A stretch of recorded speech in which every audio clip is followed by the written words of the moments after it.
BBG Ramji bill 2025, जिसे विकसित Bharat guarantee for रोजगार एवं आजीविका मिशन बिल का नाम दिया गया है, उसका विरोध करने के लिए खड़ा हुआ हूँ। महोदय, ये बिल सीधे नहीं बल्कि पिछले दरवाजे से मनरेगा को कमज़ोर और समाप्त करने का प्रयास है। विकसित भारत का जो चित्र दिखाया जा रहा है, उसमें गरीब, किसान, मजदूर की तस्वीर गायब है।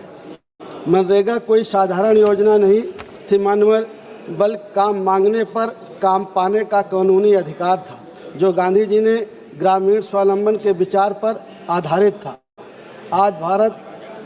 आज सरकार नाम बदलकर 125 दिन का वादा कर रही है, लेकिन सच्चाई ये है कि जब आज तक औसतन 50 से 55 दिन का काम मिल पाया है, तो 125 दिन का वादा सुनकर गांव के मजदूर अभी से पूछने लगे हैं कि काम मिलेगा या सिर्फ कैलेंडर बदला जाएगा। सभापति महोदय, मनरेगा में मजदूरी का भार अभी तक 90% केंद्र सरकार पर था और 10% राज्य सरकारें उठाती थी। आज 60-40 का फार्मूला लाया गया है। इसका सीधा अर्थ जो गरीब राज्य हैं, बिहार है, झारखंड है, उड़ीसा है, मानवर आप भी उत्तर प्रदेश हैं, इन पर अतिरिक्त बोझ पड़ेगा, आर्थिक दबाव रहेगा। ये राज्य कहाँ से ये खर्च उठा पाएंगे? मैं जानना चाहता हूँ, गरीब राज्यों की जेब काटकर भारत कैसे विकसित बनेगा? ये संघीय ढांचे की भावना के विरुद्ध है। महोदय, मनरेगा में महिलाएं, दलित, आदिवासी को सम्मान और आत्मनिर्भरता मिलती थी। आज ग्राम सभा, सामाजिक ऑडिट और विकेंद्रीकरण की जगह सब कुछ नौकरशाही के हाथों में दिया जा रहा है। डिजिटल व्यवस्था हो रही है, लेकिन जहां नेटवर्क ही नहीं है, जहां ऐप ही नहीं चलेगा, ऐसा ना हो कि मजदूर ज़मीन में काम तो कर रहा हो लेकिन सर्वर में उसका नाम खो जाए। मनरेगा ने तालाब, सड़क संरक्षण और हरियाली दी। नई योजना में पर्यावरण और टिकाऊ संपत्ति का कोई स्पष्ट दृष्टिकोण नहीं है। सभापति महोदय, समस्याएं थी मनरेगा में फंड की देरी, निगरानी की कमी, लेकिन सुधार की जगह पूरी योजना का नाम बदल देना समाधान नहीं है।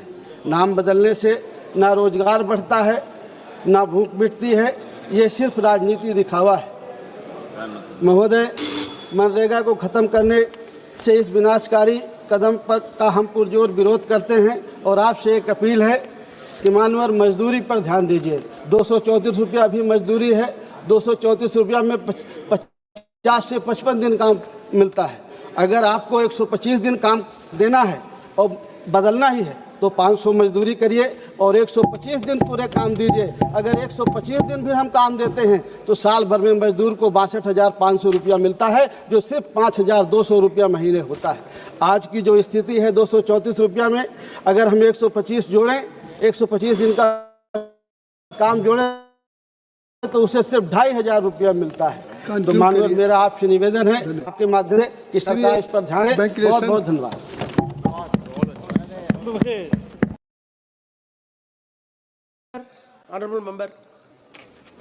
धन्यवाद सभापति जी। नाभ की ऊर्जा कोई साधारण क्षेत्र नहीं है। यह सीधे जन सुरक्षा, पर्यावरण और आने वाली पीढ़ियों से जुड़ा विषय है। ऐसे संवेदनशील क्षेत्र में निजी कंपनियों को प्रवेश देना गंभीर चिंता का विषय। सरकार कहती है कि निजीकरण से दक्षता आएगी, लेकिन मेरा प्रश्न है, यदि दुर्घटना होगी तो जवाबदेह कौन होगा और पीड़ितों को न्याय कैसे मिलेगा? यह विधेयक कॉरपोरेट को सुरक्षा और जनता को असुरक्षा देता है। सरकार कहती है कि नियामक बोर्ड में वैधानिक दर्जा दिया गया है, लेकिन खंड 7 से और 20 देखे, नियुक्तियां सरकार करेगी, शक्तियां सरकार तय करेगी, हटाने के अधिकार भी सरकार के पास होगा। तो मेरा प्रश्न है, क्या ऐसा नियामक वास्तव में स्वतंत्र होगा? नियामक संस्था को वैधानिक दर्जा देना पर्याप्त नहीं है। सवाल यह है कि वह सरकार और निजी कंपनियों से स्वतंत्र होगी। सभापति जी, हम SC/ST के प्रतिनिधि के तौर पर यहाँ हैं। पिछले जितने सेक्टर प्राइवेट हुए हैं उनसे SC/ST OBC के कर्मचारियों को चुन कर निकाल दिया प्राइवेट सेक्टर के लोगों ने। तो जब ये प्राइवेट हो जाएगा, निजी क्षेत्रों में चला जाएगा, SC/ST OBC कर्मचारियों के अधिकार की रक्षा होगी, इस बात की गारंटी सरकार को देनी चाहिए।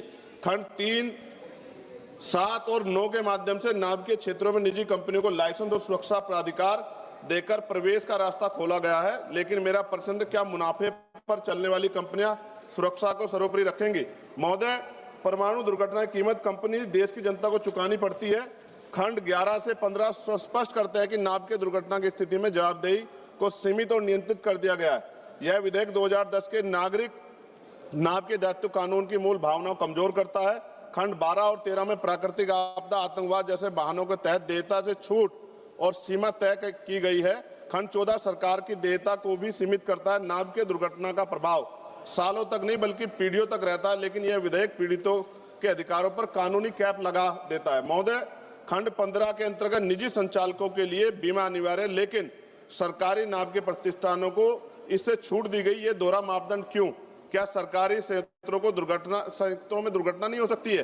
खंड 5 और 25 के तहत यूरेनियम, थोरियम अन्वेषण और संवेदनशील गतिविधियों पर केंद्र सरकार का पूर्ण नियंत्रण स्थापित किया गया है, लेकिन विस्थापन, जल प्रदूषण, रेडियोधर्मी कचरे पर स्थानीय जनता की सहमति और पारदर्शी जनसुनवाई का कोई मजबूत प्रावधान नहीं है।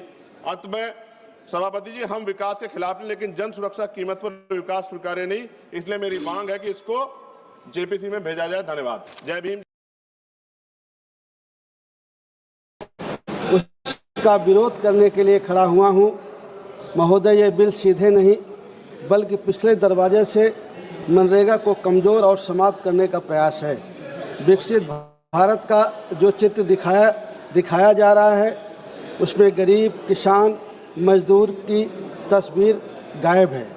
मनरेगा कोई साधारण योजना नहीं थी मानवर, बल्कि काम मांगने पर काम पाने का कानूनी अधिकार था, जो गांधी जी ने ग्रामीण स्वावलंबन के विचार पर आधारित था।